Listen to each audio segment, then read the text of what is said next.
Hello, everyone, and thank you for attending today's webinar, Hot Water Technologies Helping Us Get Closer to Zero Energy. We're going to look at some of the cutting-edge technologies and creative solutions being used to achieve ambitious energy performance goals. My name is Jennifer Amon, and I'll be your moderator today. Before we begin, I'm going to run through some housekeeping announcements. First, just to let you know, your screen is fully customizable. You can feel free to make the various windows as large or small as you would like. You can even minimize them, and they'll drop down to the menu at the bottom of your screen. And then you can just click the widget at the bottom of the screen if you want one of the options to pop up and be available. I know that for some people, the chat box is taking up a lot of space on the screen. And so if it's taking up too much space on yours, you can minimize it by using the line in the top bar of the box. You'll also see that all presentations can be downloaded as PDFs from the resource list in the menu. And attendees are in listen-only mode, but you can submit questions through the Q&A box at any time during the webcast. The presenters will respond to questions throughout and at the end of the presentations. And you can access the Q&A in the menu at the bottom of the screen if it's not visible to you now. All presentations from the conference will be available for on-demand viewing within a few days on the Engagement Hub. At the end of the session, we'll be opening chat rooms on the Zoom platform for anyone who wishes to continue the conversation regarding the session or to ask further questions of the presenters. To access the Zoom chat, there's a chat room icon in your menu bar with the link. And if for some reason you missed that on the Engagement Hub, there is a document with a list of all the chat room links.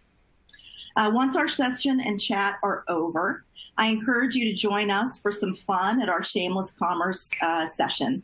And for any first-timers to the Hot Water Forum, Shameless Commerce offers rapid-fire presentations on new products and services. Companies are given the opportunity to present a very short 2.5-minute infomercial on their latest and greatest products and technologies.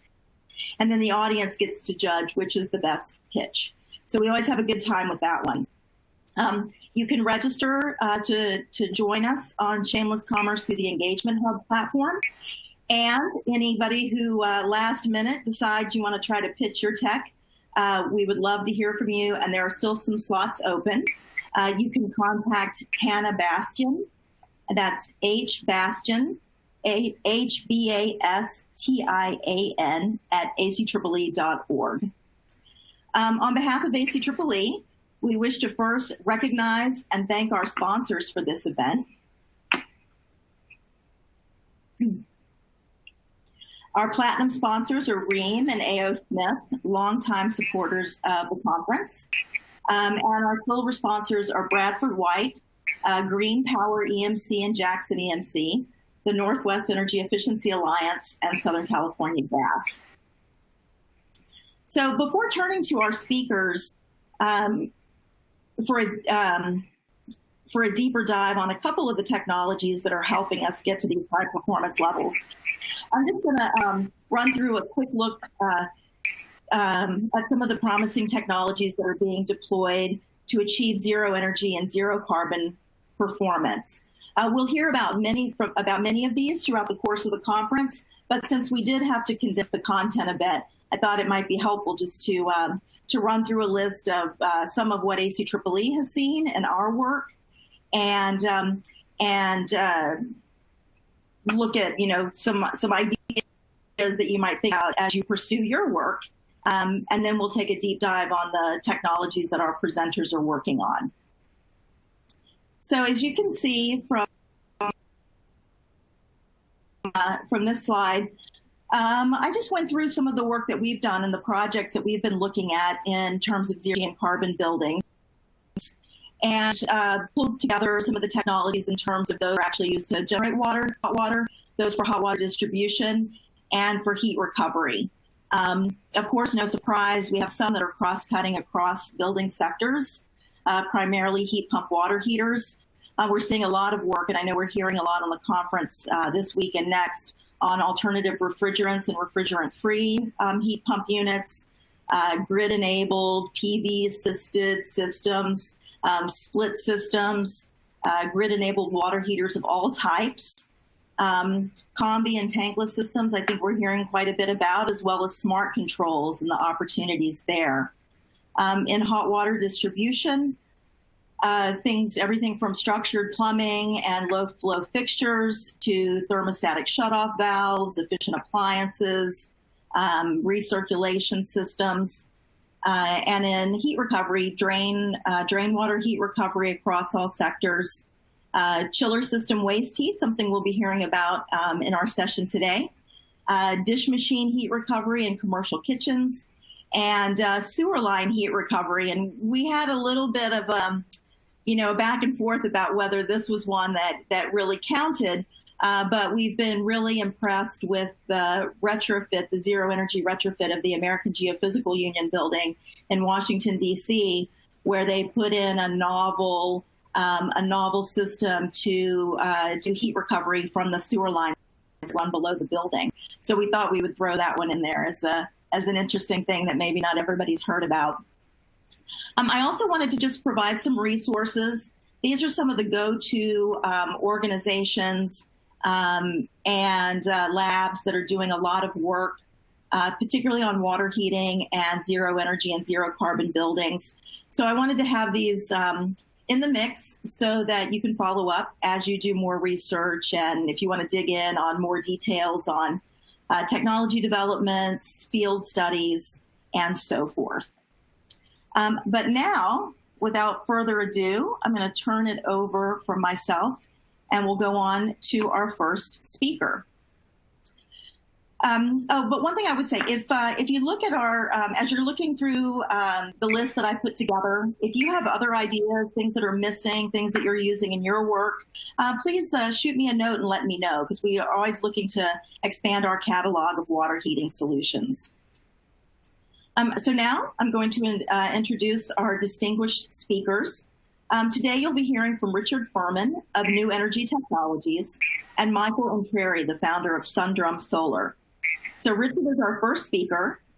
Richard's career began as a graduate student at MIT in chemical engineering, where he worked on the book New Energy Technology. Richard's career has focused on moving new energy technologies from the research lab to commercial applications. And during his career, he's worked for 3 major electric utility companies, a natural gas utility, and he's been an energy consultant for the past 35 years. Richard is specialized in the areas of new energy technologies, alternative fuels, and the environmental impacts of these technologies. So Richard's going to discuss a system for using waste heat from chilled water systems to provide domestic hot water. Richard, take it away. The presentation will be describing just one new energy technology that makes domestic hot water from waste heat in buildings. But as an introduction, it's important to understand our primary goal, which is to provide an energy-efficient economy and solve our climate crisis. Most experts have come to the conclusion that to solve our climate crisis, we will need to switch to renewable sources of energy and reduce our energy consumption by 50%. This past September, ACEEE published this research report, which shows the various pathways to get to this goal of cutting energy use in half. This ACEEE graph shows that by using various energy policies and applying different energy technologies, we should be able to reduce our energy consumption and CO2 emissions by 50%. As an example, I will show you what has been done in one existing building in Atlanta to significantly reduce its energy consumption and CO2 emissions. Solace on Peachtree is an 18-story multi-use building with 512 apartment units, first-floor retail, and second-story office space that originally opened in 1950.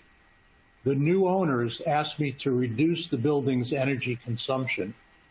The following charts show the various technologies that were used to significantly reduce both the electric and the natural gas consumption in this building.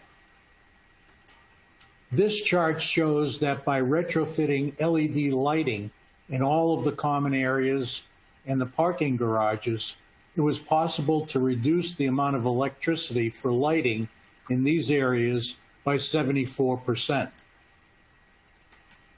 This chart shows that by replacing the existing 400-ton electric chiller with two 220-ton maglev electric chillers, it was possible to reduce the amount of electricity for the chillers by 34%.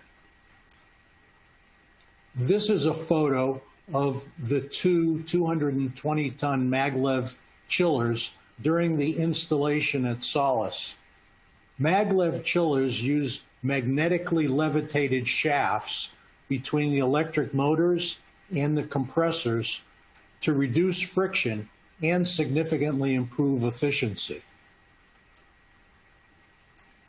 This chart shows that by adding two natural gas engine-driven heat pumps and one replacement condensing boiler, it was possible to reduce the natural gas consumption in this building by 42%.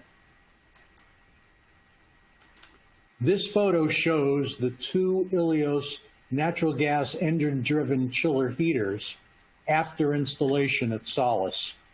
These units are manufactured by Tecogen, who also manufactures cogeneration units and natural gas engine chillers.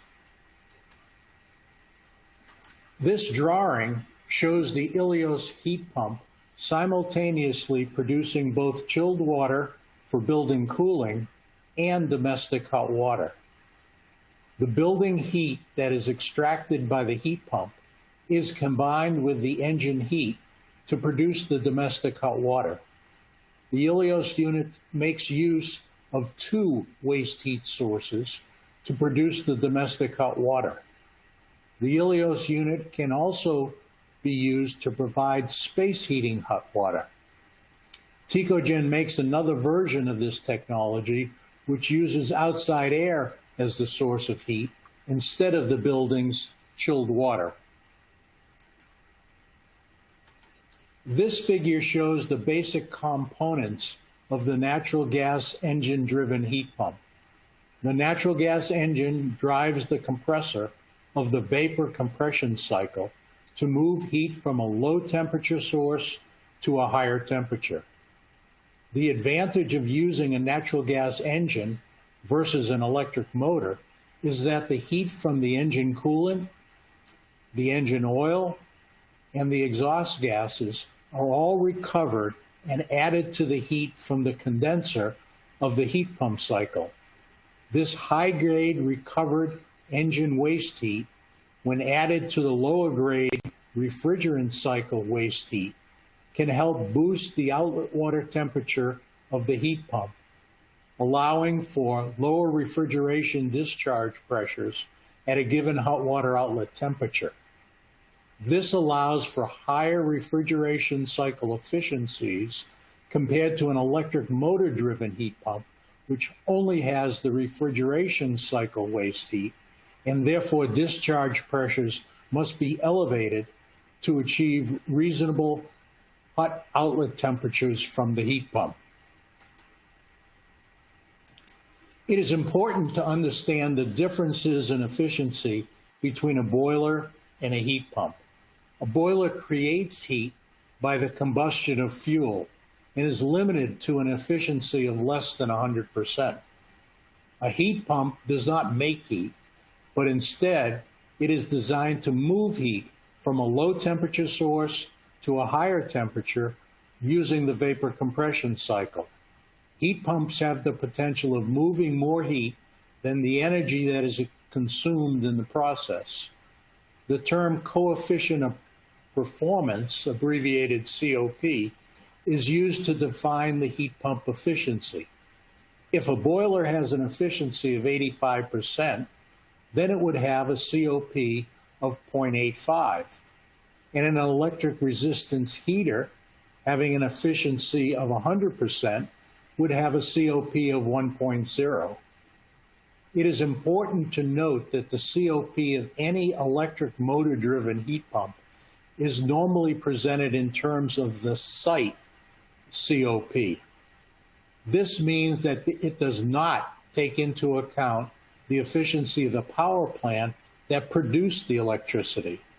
Since most existing power plants are only about 33% efficiency, which means they have a COP of 0.33,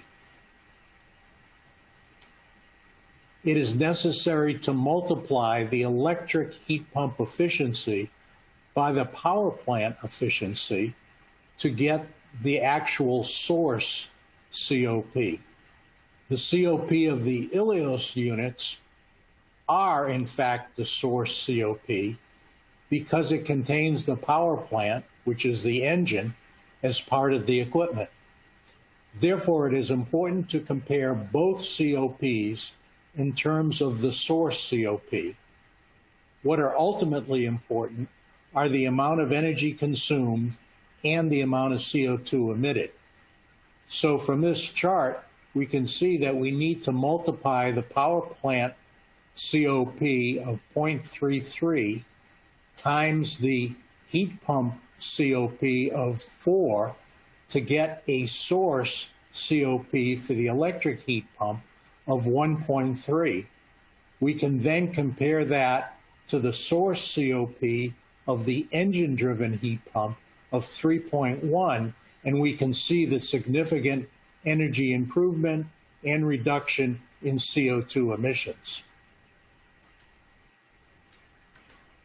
This diagram shows the Ilios gas engine-driven chiller that extracts heat from the returning chilled water from the building at 54 degrees to provide 47-degree chilled water for additional building cooling. This extracted heat is combined with the heat of the engine to produce the 120-degree Fahrenheit hot water. For every 1 BTU of natural gas consumed, there are about 2 BTUs of hot water produced and 1 BTU of chilled water produced. In this case, it provides a source COP of 3.1, which significantly reduces energy consumption and CO2 emissions. This is a photo of the home screen of an actual operating Ilios unit producing both chilled water and hot water at a COP of 3, using 55-degree chilled water as the source of heat, which is returning from the building. This heat would normally have to be dumped to the cooling tower, which would consume additional water. Therefore, these Ilios units also reduce water consumption. I hope this presentation has shown how we can use various new energy technologies to significantly reduce energy consumption and CO2 emissions from both our existing buildings and our new buildings. Thank you. Great. Thank you so much, Richard. We have a couple of questions that I think we could address briefly.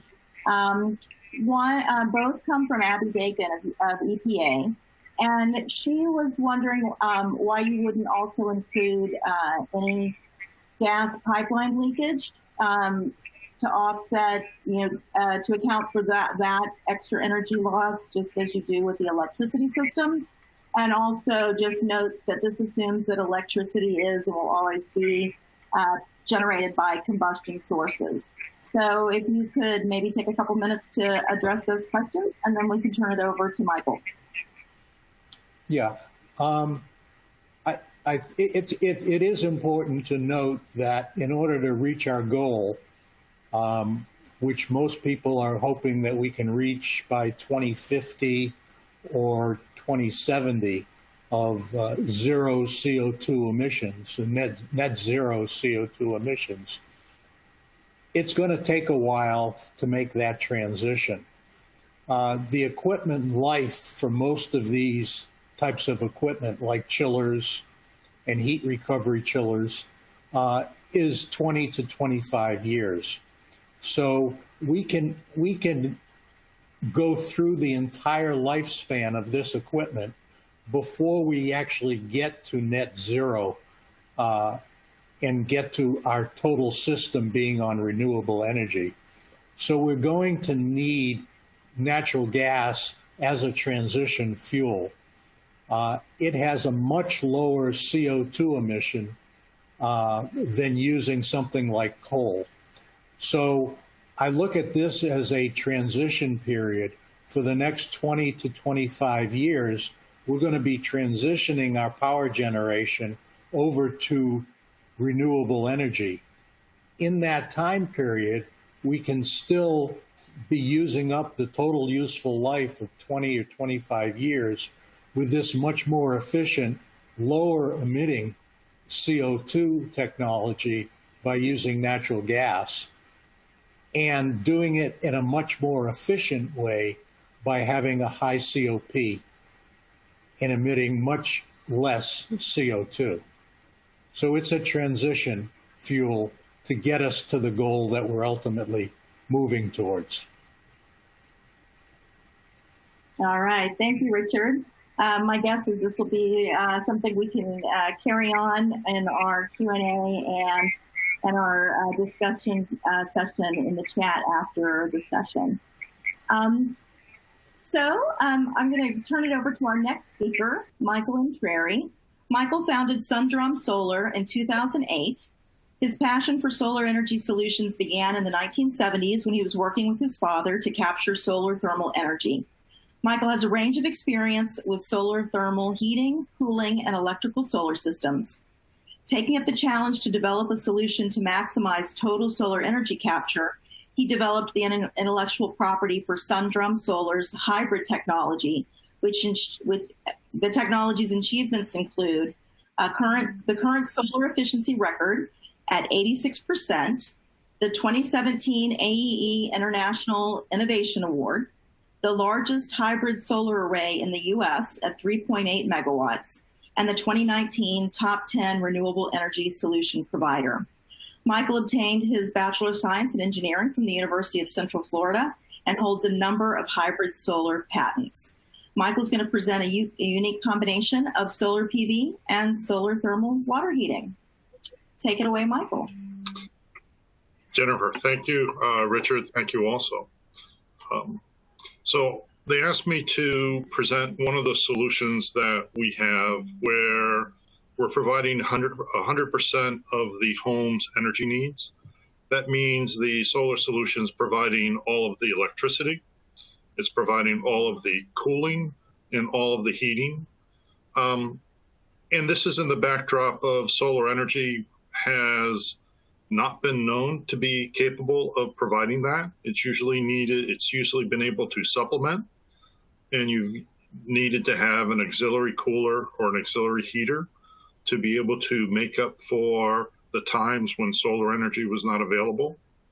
The home I'm going to present to you was commissioned in December of last year. It has no source of traditional heating or cooling. There is no auxiliary heaters or coolers in the building. The home is located in San Jose, California. It's a ratio of about 2 to 1 in terms of it needs twice as much cooling as it does heating, being in the Bay Area of California. And the schematic below is actually showing the design of what we implemented at that home. The home is what is called an accessory dwelling unit. It's a 670 square foot home. It has a 10.7 kilowatt hybrid array. That array consists of 6.5 kilowatts thermal and 4.2 kilowatts electric. It's using a 1.5 ton water-to-water heat pump, or what I call a thermal inverter. So just like a PV system needs an electrical inverter, our technology is introduced using thermal inverters, where we can take 32-degree energy, use the thermal inverter, and step it up to 120. Just like an electrical inverter will take 32 volts DC and change it to either 120 volts AC, or it can even go to 480 volts AC.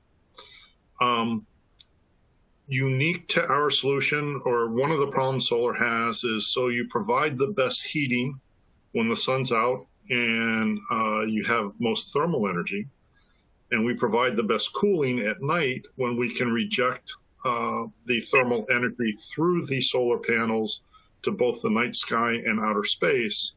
And what that means is we have times that we need thermal storage. So in this home, what we did is we installed a therm, or 100,000 BTUs of 73-degree phase change material from Inverter. We have a 40-gallon hot water tank for storage, and to provide the HVAC, or the heating and cooling, we're using 2 Myson water-based fan convectors. This is, we commissioned in December, and we had all of our monitoring basically completed by the end of January, where we have all of February through June of this year.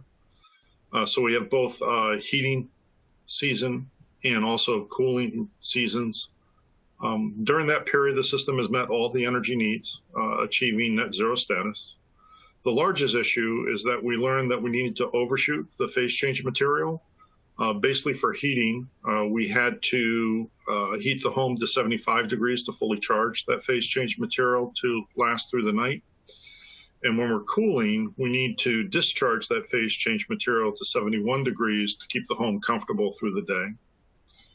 The home is using about 34% of the electricity that a traditional mini split type system would need to heat the home.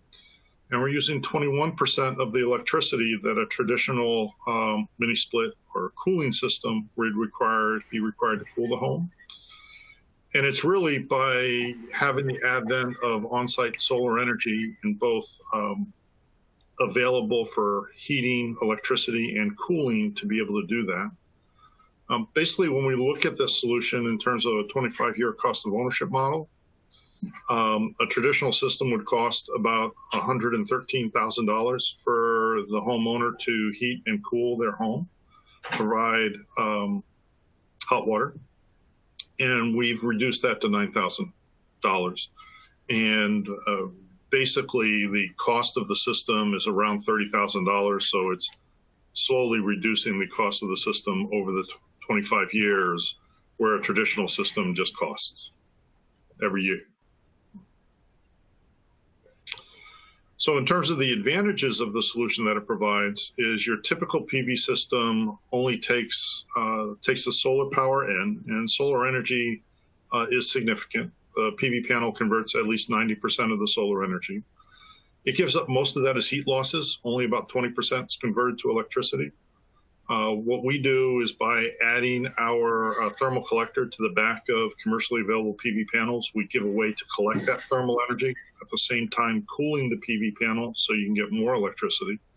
The result is increased electrical power, significant thermal improvement, about a 3x power improvement, but is a 6x energy improvement, because thermally, with the thermal inverter, you can capture the stored solar energy that's in the air up to 24/7, and therefore continue to provide thermal energy.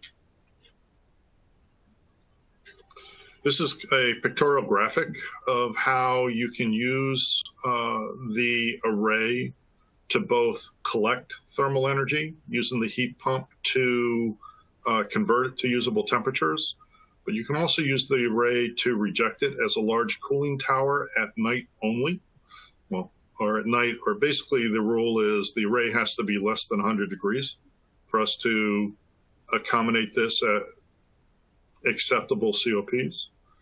And therefore, having a PV array converted to a hybrid not only is able to provide the electricity for the home, but also all the heating and cooling needed for the home. Typical COPs that we see, and we have the case where we're generating all of the electricity on site, we do assume that we're either a battery type solution or grid tied to be able to have the electricity at night. But our typical COPs when we're heating are in the 5s. And we have seen COPs of up to 6 when we're doing air conditioning. This is just a slide showing how efficient a PV panel can be at converting solar energy. Our solutions to date have almost done 10 million pounds of CO2 avoidance, and we're counting.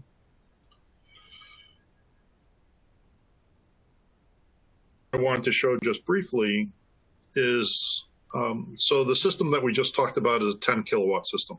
It's a small system for a small home.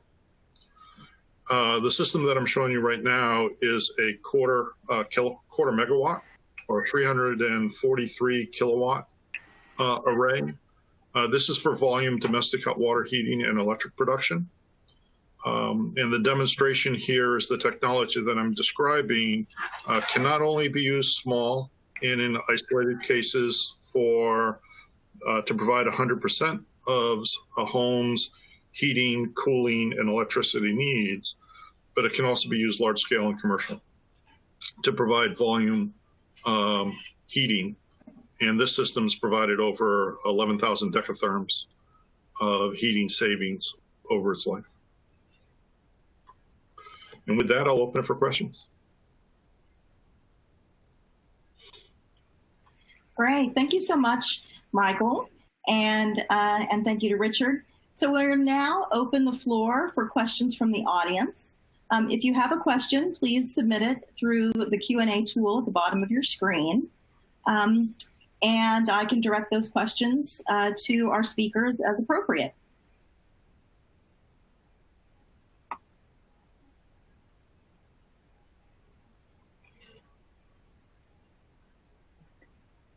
Okay, so our first question is for you, Michael. It comes from GTI, and they're interested in finding out what type of facility the Illinois example was. It's a military barracks. Will there be any kind of pilot report published about the Illinois facility? Yes. Is that available now, or? No, so that report would have to be approved by 2 other people before I could send it out. But the client basically gets monthly reports of energy production versus prediction. Okay. Another question for you, Michael. I would say this. There are 2 other large commercial systems that are part of the California Solar Initiative that are publicly monitored PBI systems. That data is public and available. I don't need permission to share that. Okay, great. Well, maybe that's something we can, if there are any links you could share, maybe we could do that in the Zoom chat where people can easily download that, or we can collect people's information. It would be a request, and I'd send it. Okay, great. So we have another question from Ariston Thermo USA, and that is, how is the phase change material applied or stored? So this phase change material was basically put in the ceiling between the drywall and the insulation. And it was laid in, basically drywall went up for the ceiling between the, I'll call them ceiling joists. The phase in between the joists, and then the insulation was put on top of it. And another question for you from the Atmospheric Fund. Have you considered, and is it feasible to tie the system around source system? You broke up a little bit. Could you ask again? Yeah, have you considered, and is it feasible to tie your system to a ground source system? That was actually our first implementation in 2009 was on a geothermal system in the Ski Mountains of Vermont. I call it a dry well. And they basically used our system to recharge that dry well. There are 11 months of the year heating, no cooling, and they needed a way to replenish the well. So that was the first time we ever interfaced with a heat pump back in 2009. So yes, that is done. We have a number of systems like that.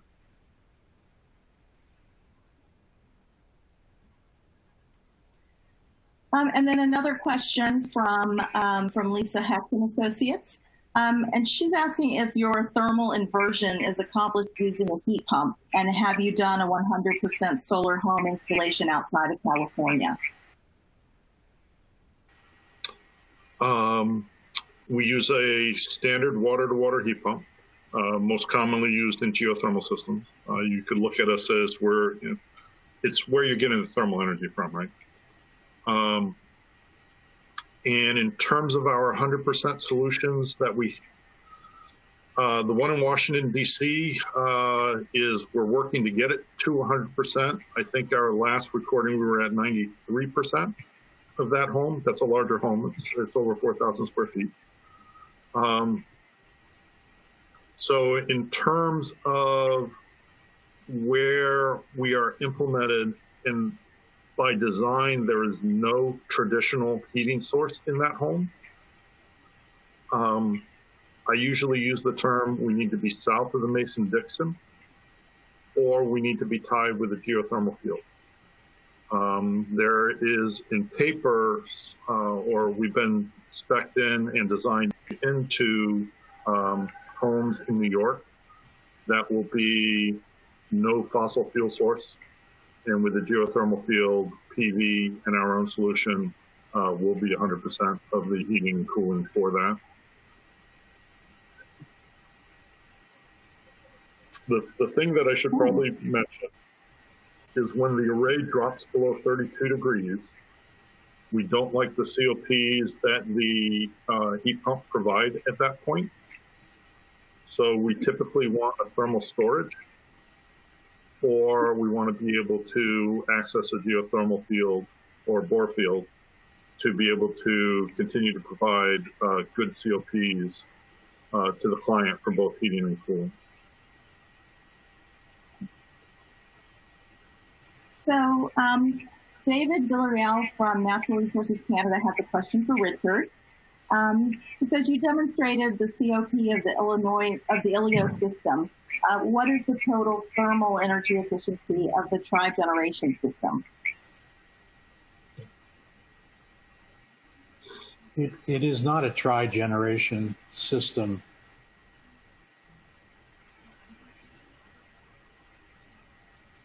I don't understand the question. Okay, David, can you clarify? Maybe type in clarification of your question. Yeah, it's to clarify it. It's generating two sources of energy: chilled water and hot water. And so, if you take the energy that's coming in for every 1 BTU of natural gas that's coming into the Ilios unit, it can produce 2 BTUs of hot water and 1 BTU of chilled water. So there's three BTUs of useful energy coming out for every 1 BTU of natural gas going in.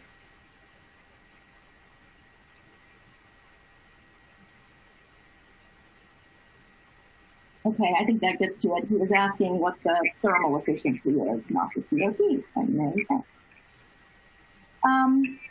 Okay, a couple of other questions we have from Michael. The Cadeo group asks, a 10 kilowatt system sounds like a large system for an ADU roof. Do you end up putting the solar on the main house or a separate structure? It was 10 PV panels.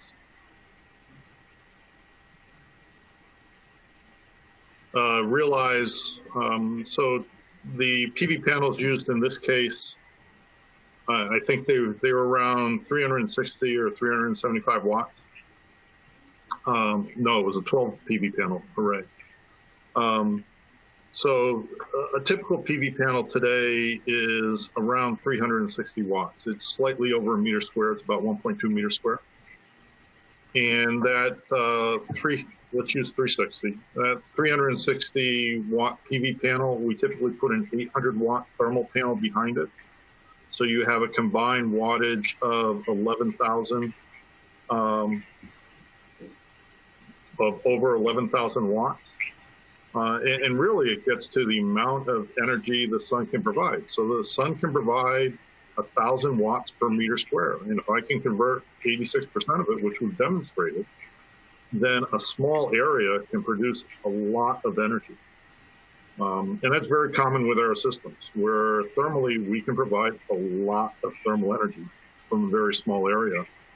So the PV array that we're talking about was all 12 panels. The picture on the slide actually shows a picture of the house and a picture of the array. It's a small array. It's only 4 kW PV. But when you add the thermal, and the thermal wasn't on under all the panels, it boosted it up to 10. Bring your picture back up just while we answer these last two questions. So Larry Weingarten has a question. He's wondering if this home is off-grid, and if so, if you can take into account the money saved by not hooking up to the grid to help offset your equipment and installation costs. So this home is on-grid, such that the extra electricity can help the large house next to it. In terms of being a battery system and being completely off-grid, yes, you can comfortably be completely off-grid with the battery technology that's currently available. You can have air conditioning, you can have space heating.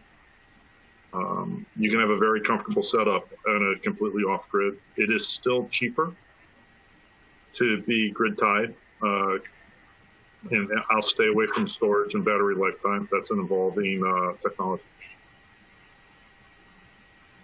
Okay.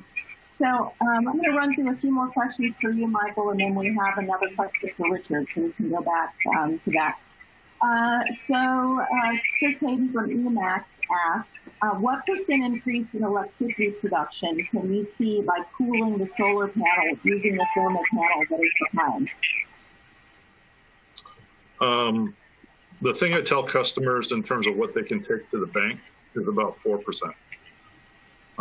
We have systems that are pool systems with a high load, and we've seen 8 to 10% cooling on those. But typically when you're heating a hot water load, the hot water consumption is early in the morning and late in the evening, or in the late afternoon, I'd word it. So during the day, you're heating up your storage, and that means you're not sending as cold a water up to the collector. So the base statement is you can take 4% to the bank. If you have a certain type of system, we have seen 8 to 10% improvement.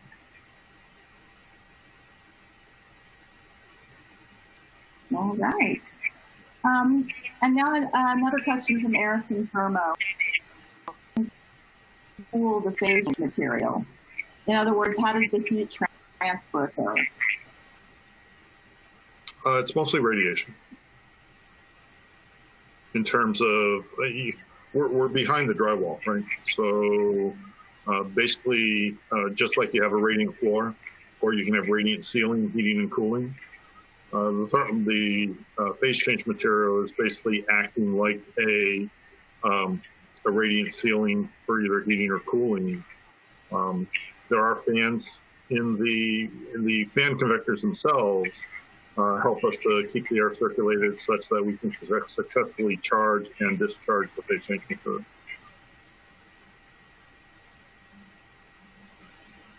Okay. And then Abby from EPA asks, how well would this system work in a heat-dominated climate? In a heating, better. We can heat almost 24/7. We can only cool at night.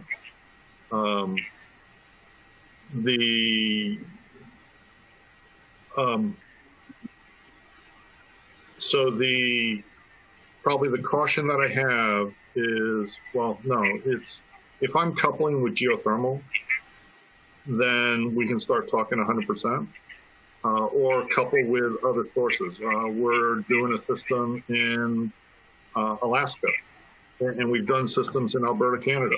So the base thing about cooling is we can only act as a cooling tower when the array is below 100 degrees. We can act as a heater, or we can collect heat when the array is greater than 32 degrees. So Typically, we only get about 12 hours of cooling a day.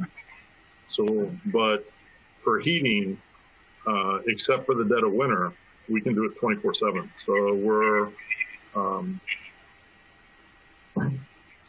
we have an easier time. It's a solar thermal system. We have an easier time heating than we have cooling. All right, now I'm going to turn back to Richard. Chris Perry from ACEEE has a question for you, Richard. Since your presentation showed a successful use of waste heat in a multifamily building, he's asking, are there other building types that you've worked on that are good candidates for this type of heat recovery?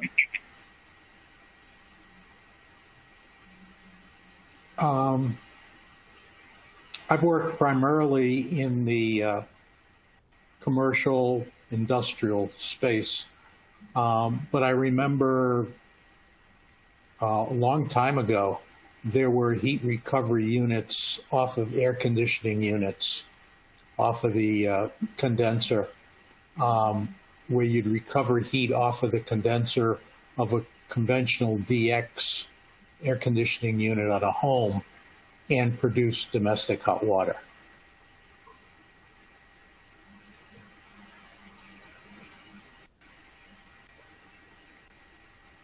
So it is possible, and they have been used in the past.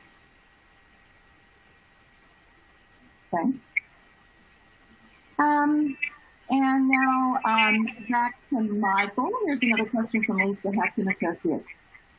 Were your installations new builds or retrofits? If they were new builds, what's the financial feasibility for retrofits? So I'm going to use the term new build being a new PV array, and that can be a mix of new construction or existing home. About 90% of our business is a new PV array going up. About 10% of our sales are retrofit, where the structure exists and the PV array exists, and we're retrofitting the PV array. There's about a 4% cost increase on a retrofit because you're not taking advantage of building the PV array at the same time. And that's basically, there's about a 4% increase in cost per retrofit. Not large. Interesting. Okay. A couple other questions that have come in for you, Michael. Henry Harvey from The Apology asks if you restrict heating to daytime and cooling to nighttime. When we're in a cooling season, yes. When we're not in a cooling season, no. When we're doing process or industrial applications where there is a process heating load going on, then we also do some of the stuff that Richard's describing. We'll use that thermal inverter that we have to take thermal energy out of the chilled water loop to make it cold. And we'll put that in the hot water loop while we'll also collecting direct solar energy to assist with the heating needs. The balance that I typically describe is we are a very good solution when someone's heating load is 60% of their energy need and their cooling load is 40% or less. I hope that answers the question. That helps. And then one more question from Abby at EPA. She's curious how much heavier the combined panels are, and does it require anything special of the roof? So it's 1.7. We on average add 1.75 PSF. Typical in the permitting for a residential roof is if you're adding less than 5 PSF, you don't need to get a structural design. Any commercial application requires a structural design, no matter what you're doing. The combined weight for a residential roof, typical racking structure, is a little more than 4 PSF, so we're underneath that 5 PSF limit. And like I said, any commercial requires a structural analysis The system that we put on Brown University to heat their pool, and most of the ballasted systems, it becomes, you want more weight, not less. The structural engineer came back and said they'd allow the ballasted weight of 8 PSF for the roof, and the insurance company came back and realized this is a system that's in a hurricane zone, that they wanted a 9.5 PSF weight. So the 1.75 PSF that we're adding just reduced the number of blocks that needed to go up and weigh that system down. So we find commercially the added 1.75 PSF comes in very useful. And on residential, we stay below the 5 PSF, so we're fine. All right. So we've answered all the questions that have come in so far, but if folks have other questions, please add them to the list. And in the meantime, a quick question for you, Richard. So I know you had another technology application that you were interested in talking about, and I wondered if you could give us a quick ad or some that you find are particularly helpful as we make this transition to zero energy and carbon. The other technology that I'm involved in right now is the use of energy recovery ventilators in chilled beams. What that is it's particularly relevant during this COVID-19 emergency that we're going through, because with COVID-19, you want to bring in more fresh air into buildings. But how do you do that without significantly increasing the energy consumption? Because whenever you're bringing in outside air, you have to condition that air, both for temperature and for humidity. With an energy recovery ventilator, what you do is you take advantage of the air that's being exhausted from the building. You take the exhaust air and you put it through the energy recovery ventilator to recover the energy in that exhausted air. That air might have been conditioned to 75 degrees Fahrenheit and 50 degrees relative humidity. So that's conditioned air. But the air outside may be 95 degrees Fahrenheit and 80% relative humidity. So with an energy recovery ventilator, what you do is you exchange that energy of the exhaust air with the outside air that's coming in, and you bring it much closer to conditioned air that you're exhausting. But you can also do that in what's called a chilled beam. Most buildings, commercial buildings, hotels, apartment buildings, have what are called fan coil units. In a fan coil unit, you have two components, just as the name implies. You have a fan that blows air over a coil, and that coil has either hot water or chilled water running through it. In a chilled beam, you do not have a fan, but you use that air that's coming from the energy recovery ventilator to drive the air across the coil. The air in an energy recovery ventilator, if they're designed properly, is dry enough to provide all of the humidity control for the building. Therefore, you're introducing very dry air, which will absorb any moisture that you have in the room. Therefore, the coil can run dry. There's no condensation on the coil of a chilled beam. Therefore, you have no condensate drain and you have no condensate pan. That eliminates the chance of making mold or mildew in the ductwork.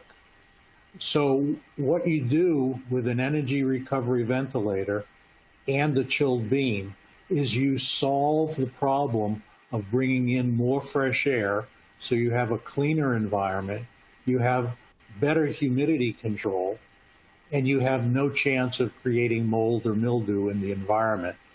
So we recently put in one of these systems in a new Marriott hotel in Nashville, Tennessee.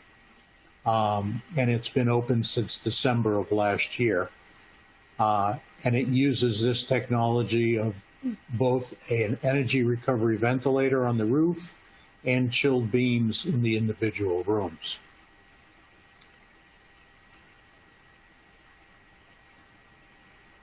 All right. Well, thank you for that.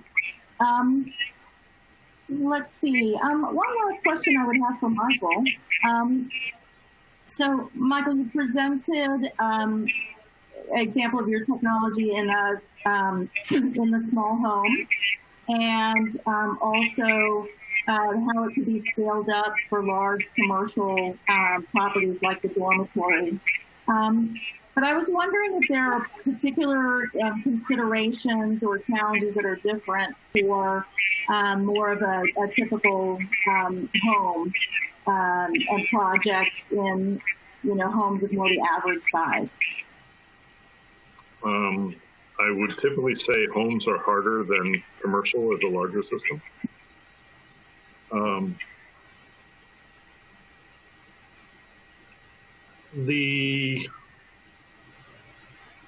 The challenge we have in the residential market is, I'm going to word it, for homes that are 2,000 square feet to 4,000 square feet, or really 2,000 to 3,000 square feet with no pool or nothing special. You can typically you typically have enough roof space to put a PV array on that establishment and achieve net zero. You don't need the additional efficiencies of solar thermal to be able to do it. When you have a home that's 1,600 square feet or less, you just don't have enough roof space to achieve net zero without the additional efficiencies of taking advantage of solar thermal. When you get a home of greater than 3,000 square feet, or a home with a pool that for therapeutic reasons they need to heat so there's enough thermal load, then the financials justify a system over other techniques of being able to provide the thermal and electrical energy. So there's a gap basically between around 1,600 square feet and 3,000 square foot home where financially we don't have a effective solution yet today. Now, when we go in and start eliminating the traditional sources, then we're going to start to challenge that and close that gap. Okay, that's great. I thought there might be some some intermediate challenges. So I think we're coming up on our time. Here are a list on the screen of some of our upcoming events. I hope folks will consider joining us for discussions there. A quick reminder about shameless commerce. We're calling it our shameless commerce happy hour, but I know it's only 3:30 when it starts, even here on the East Coast. So you can take that as you will. But it's always a good time. And with that, we're going to turn over for the post-session chat. And Michael, Richard, and I will be on Zoom, and we look forward to seeing you there and continuing the conversation. Thank you so much.